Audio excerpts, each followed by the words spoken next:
Dobrý deň. Dobrý deň. Rada by som sa vás opýtala na celý ten váš mechanizmus.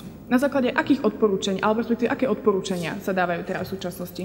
V súčasnosti sa dávajú odporúčania, že krajiny, ktoré podávajú Európskej komisii stabilizačné plány a konvergenčné plány, následne Európska komisia vypracováva nejaký ten posudok toho, či ten rozpočet spôsobuje zadlženie alebo štátny deficit. A v prípade, ak takéto niečo nastáva, tak Európska komisia podáva odporúčanie krajinám, aby takéto niečo napravili, a v prípade, ak to nie sú ochotné, tak... Dobre, a sú tieto odporúčania teraz v súčasnosti dodržiavané? Tak v Španielsku, Maďarsku a podobne. Dodržiava ich každá krajina na základe nejakej dobrovoľnosti, automaticky príjme tieto odporúčania?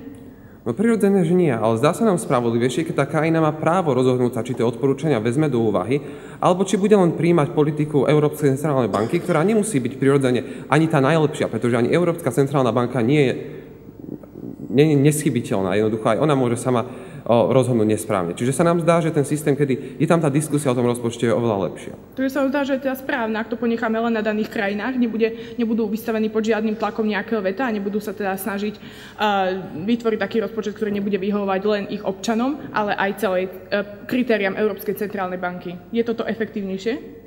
No zdá sa nám efektívne, keď ľudia majú právo rozhodnúť o tom, čo sa deje v ich krajinách a ako sú ich financie alokované. A to, či už to ovplyvní Európsku úniu, je podľa nás druhoradé, pretože tie krajiny ako také majú primárnu úlohu alokovať vlastné financie. Takže je teda druhoradé to, že krajina, samotná krajina, jej hospodárstvo ovplyvní teda chod celej Európskej únie? To je podľa vás taká banalita, zanedbateľná? Ako viete, zase tie krajiny do tej Európskej únie nešli len tak, akože my sa sem pripojíme a uvidíme, ako to bude.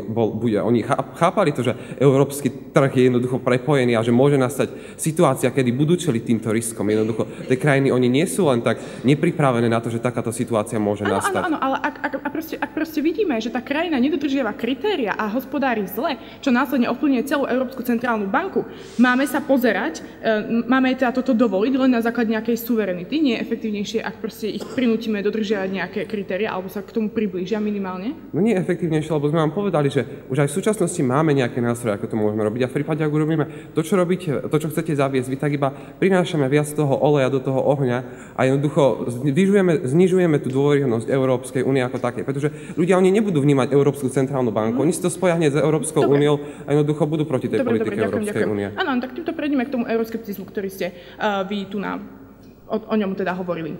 Podľa vás teda nastane euroskeptizmus vtedy, ak tu bude nejaká Európska centrálna banka, ktorá im bude dávať tieto kritériá, to sa nebude občanom páčiť. A čo v prípade, keď títo občania na základe nezodpovedného hospodárenia musia teraz dávať financie do eurovalu a podporovať tieto krajiny? Nezdá sa vám, že toto práve že podporuje euroskepticizmus? Ak ich necháme samostatne hospodáriť? Myslíme si, že to neprináša toľko negatív ako váš systém. Ďakujem.